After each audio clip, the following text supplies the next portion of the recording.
ओम ओम मातृशक्तये नमः। ओम असतो मा सद्गमय तमसो मा ज्योतिर्गमय मृत्योर्मामृतं गमय। ओम शांति शांति शांति।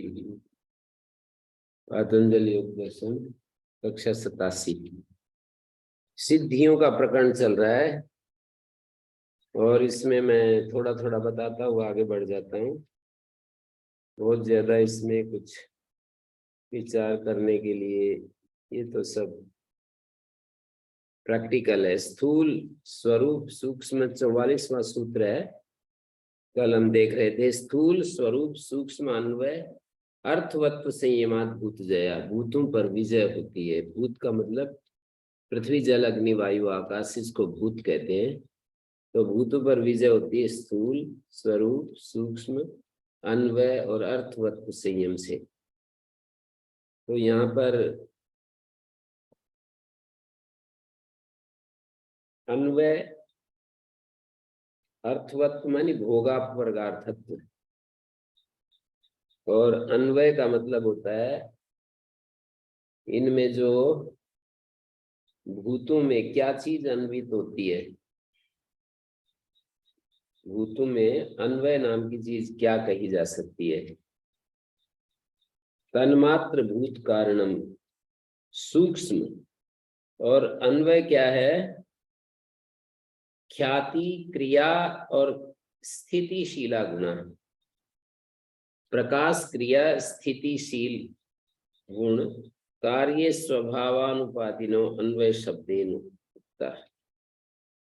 माने ये प्रकाश क्रिया स्थिति है, ये तीनों त्रिगुण कार्य के स्वभाव के अनुपाती होने के कारण अन्वय शब्द से कहे। ये तीनों गुण कार्य के स्वभाव के अनुपाती हैं। मानी प्रकाश क्रिया स्थिति प्रत्येक गुण में गुण के कार्य में अन्वित रहती है। प्रकाश क्रिया स्थिति ये तीन चीजें प्रत्येक कार्य में स्थित रहती हैं। इसलिए भूतों का अन्वय एक गुण बता दिया, अन्वय एक स्वरूप बता दिया। मानी एक अर्थवत्व है। अर्थवत्व का मतलब भोग और अपवर्ग देना, गुणों का एक रूप है। भोग देना अपवर्ग देना। गुणों से हमें भोग भी मिलता है, गुणों से अपवर्ग भी मिलता है। गुणों से भोग कैसे मिलता है? जब हम किसी चीज को अच्छा समझते हैं, सुखदायक समझते हैं, तो भोग हो गया। और जब हम तटस्थ रहते हैं तो अपवर्ग हो गया। कोई भी चीज अच्छी या बुरी है, उसको देखकर छूकर, उसको चख कर, उसको छूकर, देखकर, सूंघकर, सुनकर, चखकर तटस्थ रहते हैं तो अपवर्ग हो गया। और यदि हमें अच्छा लगता है कि मेरे को ये बहुत अच्छा लगा, जैसे किसी दृश्य को हम देखते हैं, किसी पहाड़ नदी पर्वत साधु महात्मा इन चीजों को देखेंगे, और सांसारिक आदमी बड़ी बड़ी अट्टालिकाएं देखेंगे और पिकनिक स्पॉट्स देखेंगे, तो जो ऐसी ऐसी चीजें देख करके हमारे को मजा आ गया भाई आज तो, ऐसे बोलते हैं, तो ये भोग हो गया। किसी भी चीज को देख करके सुख हमें अच्छा लगा, सुख कर लगा या दुख कर लगा। दुख कर भी लगता है, किसी आदमी से मिल करके हम कहते हैं बड़ा बेकार आदमी से मिल लिए, तो ये भोग हो गया। अच्छे आदमी से मिल करके भाई इससे तो बड़ा मेरे को वो होगा, लाभ होगा। मतलब एक सुख तो वो होता है किसी महान आत्मा से हम मिलते हैं और हमारे में सात्विकता बढ़ जाती है, तो वो चीज तो अलग चीज बता रहे हैं, उसको भोग नहीं कहते। वो तो फिर हमारे को अपवर्ग की तरफ ले जाती है। लेकिन सामान्य सांसारिक लोगों से हम मिलते हैं, सांसारिक दृश्य देखते हैं, सांसारिक गाने आदि सुनते हैं, सांसारिक भोजन चख जिह्वा का रस लेते हैं, सांसारिक चीजों को हम स्पर्श करते हैं, इन 5 इंद्रियों के विषय और मन का विषय, मान सम्मान, सम्मान में अच्छा लगता है, अपमान में दुखी होते हैं, इन सब को भोग कहते हैं। इंद्रिय विषयों में अच्छा और बुरा लगना, ये तो भोग है। और तटस्थ रहना वर्ग है, हर चीज में तटस्थ रहना, किसी भी चीज से प्रभावित न होना, जागते हुए रहना। भोगना होता है, एक भागना होता है और एक जागना होता है। तो जागना यदि हमारा हमेशा बना हुआ है तो ये अपवर्ग है। बेहोश हो गए तो ये भोग है। बेहोशी में भोग होता है और जागृति में अपवर्ग होता है। तो ये गुण हमारे को भोग और अपवर्ग देते हैं, अर्थवत। ये जो भूत हैं ये भोग अपवर्ग देते हैं। भूतों का क्रिया, प्रकाश क्रिया स्थिति, मानी ये 3 गुण, प्रकाश क्रिया स्थिति, ये 3 स्वभाव भूतों के सभी कार्यों में अन्वित रहते हैं, इसलिए इनका वो जो रूप है वो अन्वय शब्द से कहा है। और भूतों का एक रूप सूक्ष्म है, तन्मात्र, जिसका कि अंतिम कण, अंतिम जो टुकड़ा है वो परमाणु शब्द से कहा है। तो भूतों का ये रूप सूक्ष्म होता है। सूक्ष्म का मतलब क्या होता है कि भूत जो है, जो हमारी आंखों से पकड़ में आते हैं वो तो स्थूल है, और जो आंखों की पकड़ से परे है, इंद्रियों की पहुंच से परे है, मानी हम जिसको हम छूते हैं वो तो स्थूल है। जैसे इस दीवार को छू रहे हैं, इस काष्ठ मेज को छू रहे हैं, किसी व्यक्ति को ऐसे छुआ, ये तो सब जो है स्थूल भूत कहलाएंगे। जो हमारी इंद्रियां देखती हैं, सूंघती हैं, सुनती हैं, चखती हैं, ये सब जो है ये स्थूल भूत होते हैं। और भूतों का एक रूप स्वरूप होता है। स्वरूप होता है जो उनका एक सामान्य रूप, जैसे वायु का बहना और आकाश का सब और हमारी गति होना, मतलब स्थान देना हमको, और अग्नि का जलना या गर्मी देना।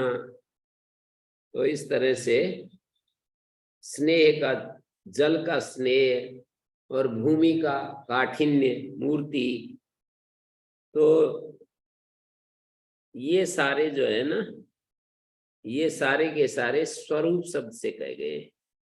इस सामान्य स्वरूप जो होता है भूतों का वो सामान्य होता है, और शब्दादि इसके विशेष होते हैं। भूतों का एक रूप सामान्य होता है, उसी को स्वरूप कह दिया, और एक विशेष होता है उसको स्थूल कह दिया। भूतों का एक स्थूल रूप है, भूतों का एक सामान्य रूप है। सामान्य को स्वरूप शब्द से कह रहे हैं, स्व सामान्य। एतत् स्वरूप शब्देन उच्यते, अस्य सामान्य शब्दादय विशेषः। धर्म मात्र से एक जाति समन्विता नाम येषाम धर्म मात्र व्यावृत्ति। एक जाति, भूत जाति में समन्वित है ये 5, पृथ्वी, जल, अग्नि, वायु, आकाश, धर्म मात्र से एक दूसरे से अलग हो जाते हैं।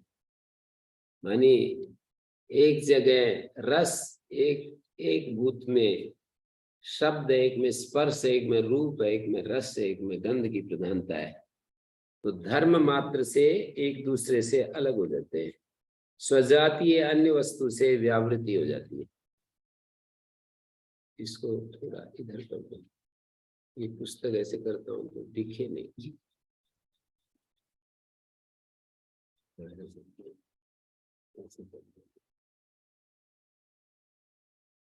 ठीक है, हाँ। तो भूतों का एक स्वरूप होता है, भूतों का एक स्वरूप होता है। स्वरूप का मतलब सामान्य रूप, जो अपना, जो इनका सामान्य रूप है भूतों का अपना अपना, वो स्वरूप शब्द से कहा है। जैसे पृथ्वी भूत का सामान्य रूप क्या है? पृथ्वी तो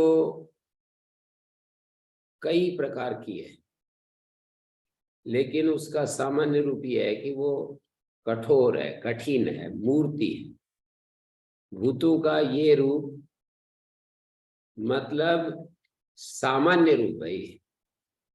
जितनी भी पृथ्वी है उसमें कठोरता मिलेगी, चाहे वो पत्थर के रूप में है, भूमि के रूप में है और काष्ठ के रूप में है, ये सब पृथ्वी कहलाती है।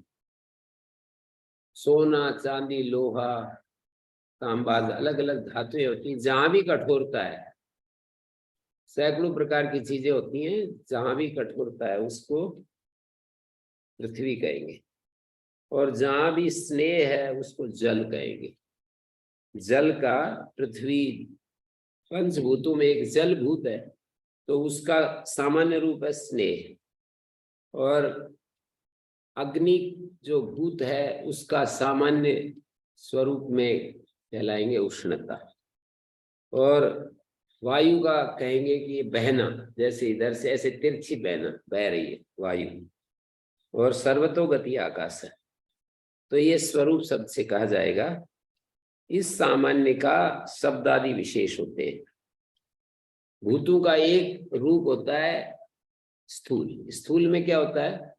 शब्द, स्पर्श, रूप, रस, गंध, ये जो 5 अलग अलग हमको दिखाई देते हैं अपनी इंद्रियों से, उसी को यहाँ पर स्थूल, भूतों का स्थूल रूप का है।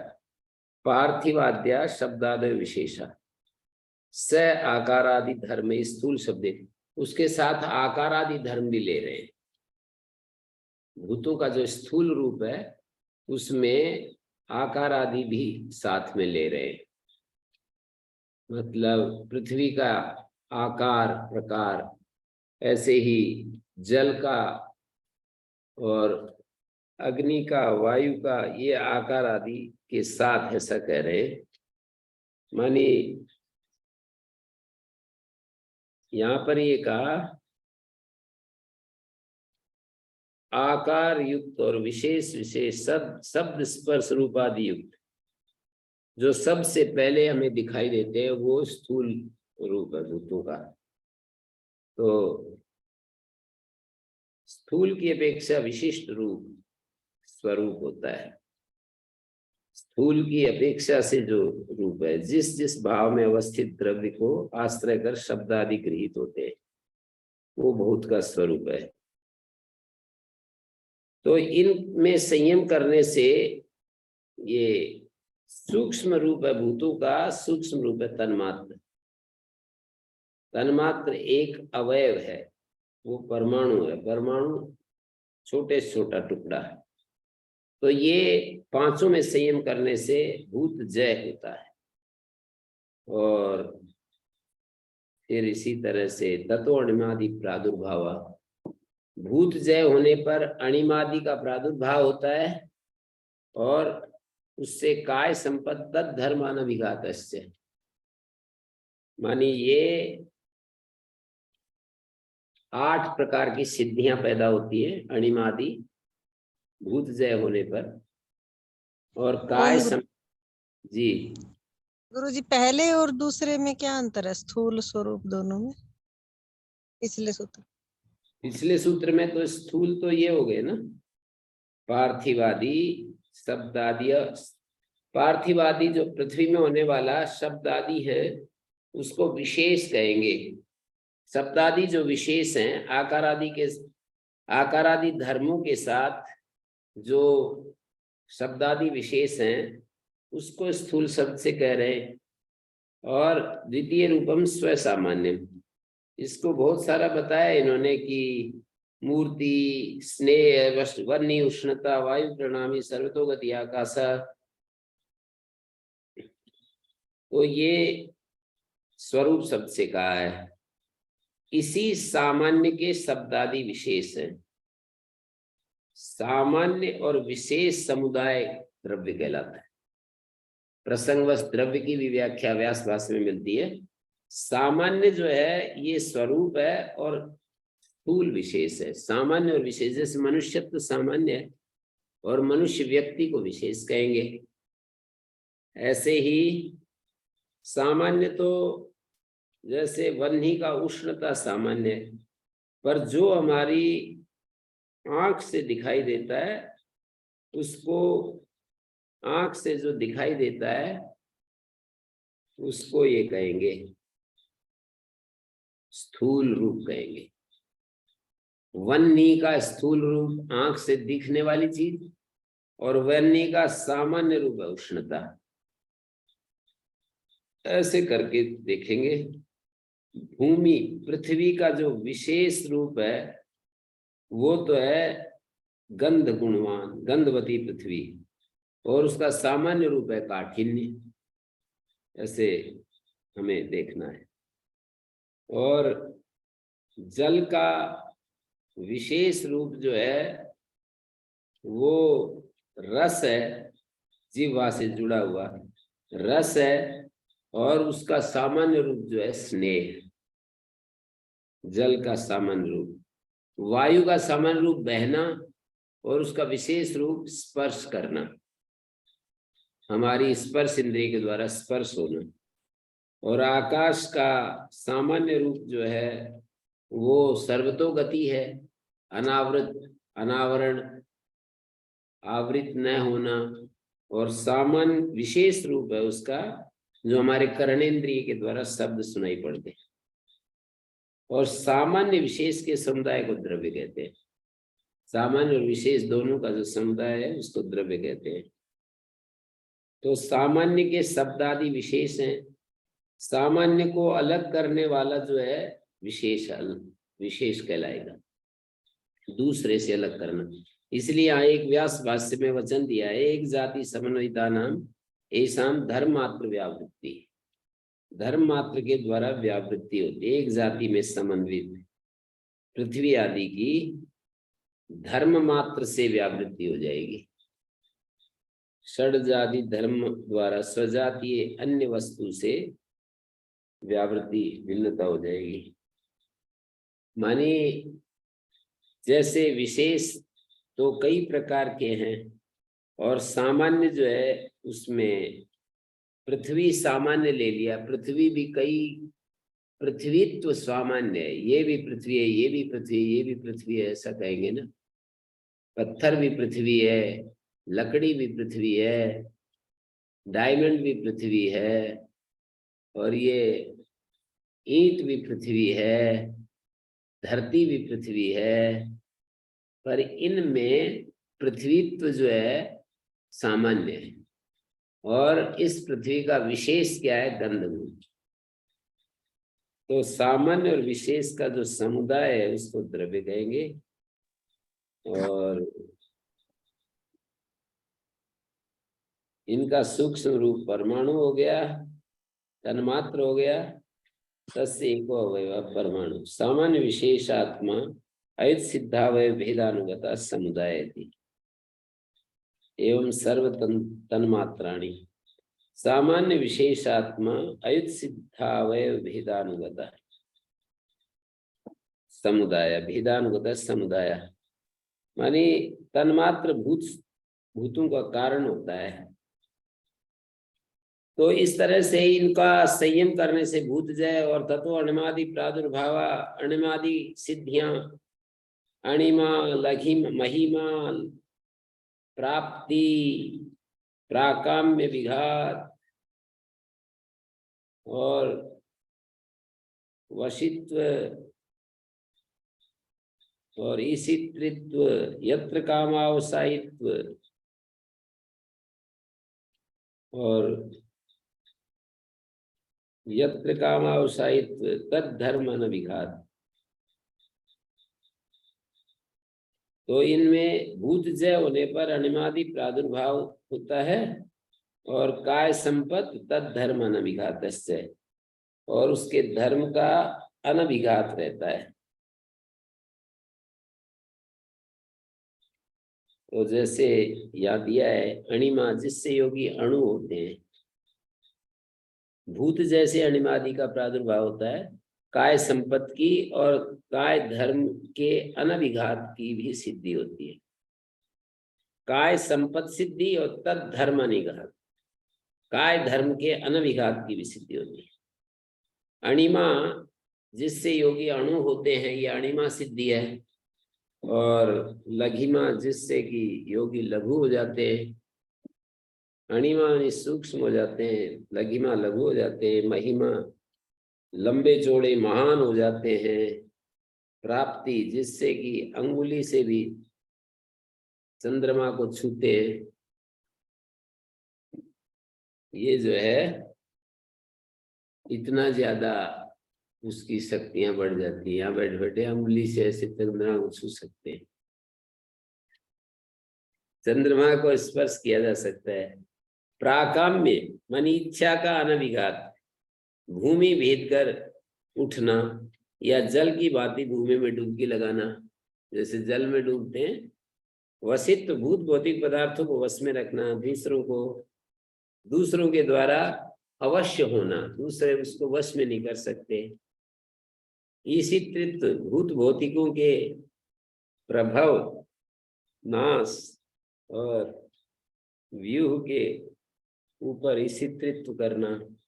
यत्र कामावसायित्व सत्य संकल्पता, और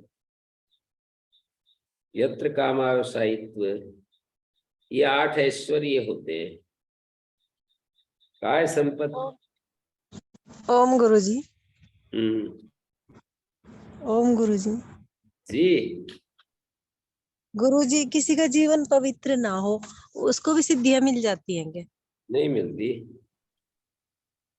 जैसे मैंने कोई सुना पवित्र का है यहाँ मतलब आसपास कोई। ये, पवित्र का मतलब वो दुराचारी है, खाने पीने में हाँ हाँ हाँ शराब मांस खा रहा है, तो ऐसे थोड़ी होता है।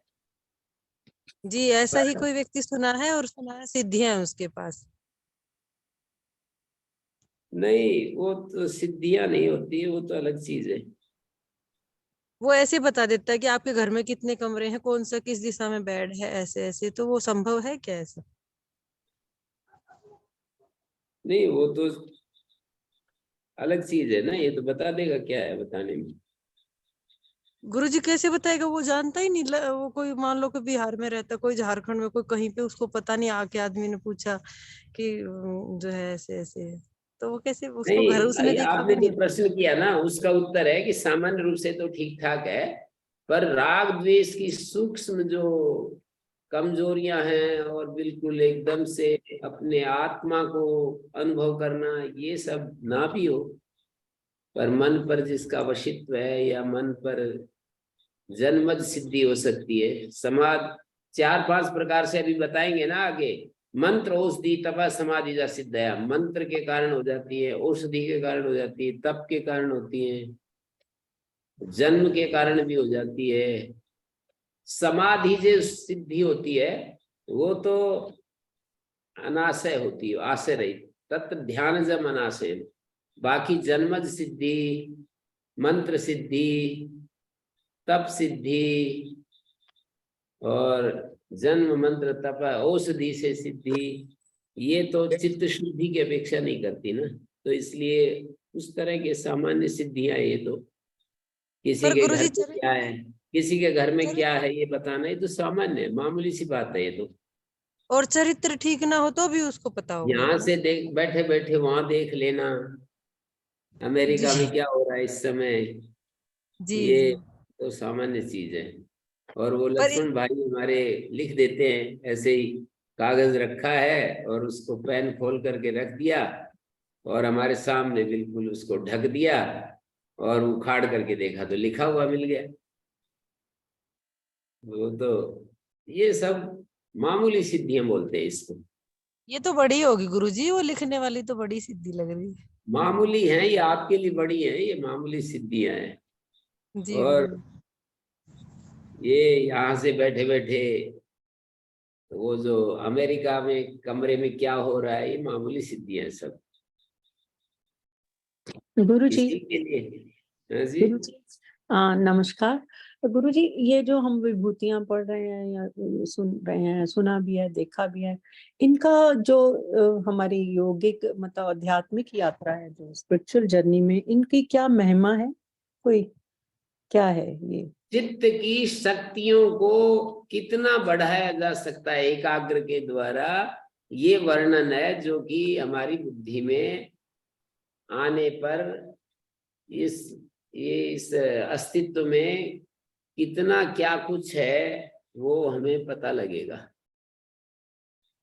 हमारी चित्त की आत्मा और चित्त दो चीजें हैं हमारे भीतर, एक स्थूल शरीर है, एक सूक्ष्म शरीर। सूक्ष्म शरीर का घटक चित्त है और एक आत्मा है। स्थूल शरीर दिख रहा है, इसके अलावा दो चीजें जो नहीं दिख रही हैं उनकी बात कर रहा हूं।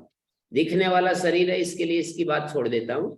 न दिखने वाली दो चीजें, एक आत्मा और एक चित्त। ये सारी सिद्धियां आत्मा, इनमें से इन सारी सिद्धियों में एक सिद्धि 35वें सूत्र में तो ये बताया है कि पुरुष का ज्ञान हो जाता है, आत्म ज्ञान हो जाता है, ये एक बात है। बाकी तो सारी की सारी सिद्धियां चित्त के विकसित होने पर क्या क्या घटित हो सकता है वो दिखाया गया है। हमारे चित्त में कितना सामर्थ्य है ये दिखाया गया है। अपार सामर्थ्य, अद्भुत सामर्थ्य। जी। और ये तो मेरे को किसी ने कहा कि आप किसी कमरे में ऐसे बैठे हैं दिन के समय, आपको इच्छा हो तो बिल्कुल वहीं पर कोई तांत्रिक थे और उन्होंने कहा कि आपको इच्छा हो तो आपको दिखा देते हैं ऐसे कुछ भी चमत्कार। माने एकदम से वहां पर कोई महिला प्रकट हो जाएगी, कोई सर्प प्रकट हो जाएगा एकदम कमरे में बंद, बिल्कुल पैक। और वहीं पर बैठे बैठे सोने की ईंट आकर के एकदम से आपके सामने हो, आप तो दूसरी तरफ थोड़ा सा भी आप इधर देखे और वहीं प्रकट हो जाएगी। ये सब आप देखना चाहते हैं तो मैं दिखा देता हूँ। मैंने कहा नहीं, मेरे को तो यदि आप ये कहो कि ये दिखने के बाद आपके हमेशा मन भगवान में बस रमा रहेगा और इधर उधर कहीं हिलेगा नहीं, सारी इच्छाएं समाप्त हो जाएंगी, ये यदि गारंटी दो तो मैं देख लूंगा, नहीं तो मेरे को क्या देखना है इसमें। मैंने तो मना कर दिया, मैंने कहा नहीं, मेरे को नहीं देखने की इच्छा, क्योंकि मुझे पता है ये सब हो सकता है।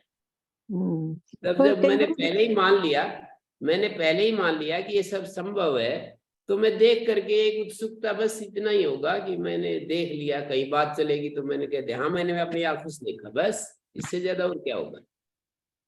मेरी कौन सी प्रॉब्लम सोल्व हो जाएगी इसको देखने से। तो मैंने कहा कि नहीं, मुझे तो नहीं देखना।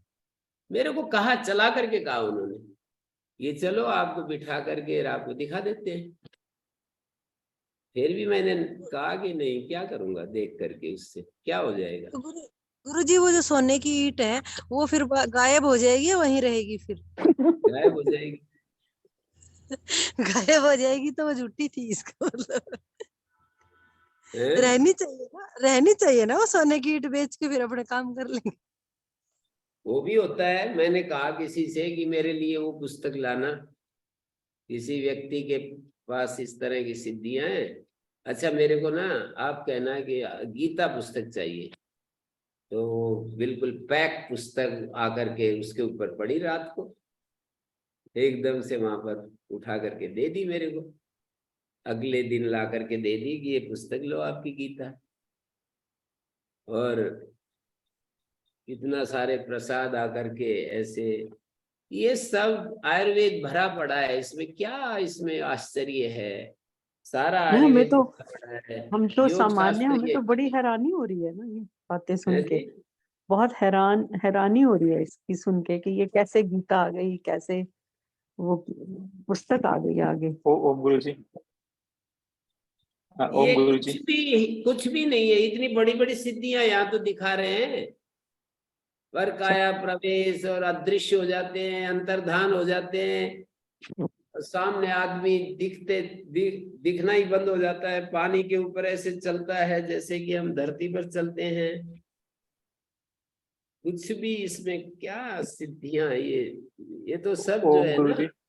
हाँ जी। गुरु जी, इस मार्ग पर अगर ये अपने आप आती हैं तो इनसे बचें कैसे? क्योंकि अगर इसमें फंसेंगे तो फिर हम आगे नहीं पहुंच पाएंगे। नहीं, ये तो मैं जैसे ही मेरी इच्छा नहीं है तो फिर क्या आएंगी तो आती रहेंगी, मेरे को पता है ना। इसीलिए तो शास्त्र की जरूरत है। मैं क्यों मना कर दिया, मैं कहता हूं कि मैं तो सारा ये पहले ही आप बिना देखे ही मान रहा हूँ कि ये सारी चीजें हैं, तो मेरे को किस लिए देखने की जरूरत, मेरे को क्या जरूरत है देखने की कि आप मेरे को ऐसा दिखा दीजिए। प्राय ये अंधकार में सारी चीजें घटित होती हैं, प्रकाश से डरते हैं वे लोग जिन जो ये करते हैं ना ये सारे काम। पर एक व्यक्ति ने कहा कि दिन के समय ही कमरा बंद करके आपको दिखा देते हैं, आप बिल्कुल खाली, चारों तरफ कोई आदमी नहीं है और आदमी ऐसे आपको। मैंने कहा कि ये सब हो जाता है तो मैं क्यों देखूं, किस लिए देखूं मैंने पहले ही शास्त्र पढ़ा है, शास्त्र पर यदि विश्वास है तो मैं कह दूंगा कि हाँ भाई ठीक है ये सब होता है। शास्त्र पर विश्वास नहीं हो तो फिर ठीक है, फिर तो देख लेने के लिए इच्छा हो सकती है। मेरा भरोसा नहीं है शास्त्र पर तो मैं कहूंगा कि ठीक है दिखा दो, पर शास्त्र में विश्वास है तो किस लिए देखूंगा। और फिर मैं अगली बात भी कह रहा हूं कि यदि दिखने के बाद सब मेरी समस्याएं सोल्व हो जाए तो फिर ठीक है देख लेंगे, पर कोई मिलता नहीं ऐसा कि आपकी सारी समस्याएं सोल्व हो जाएंगी। ओम शांति शांति शांति।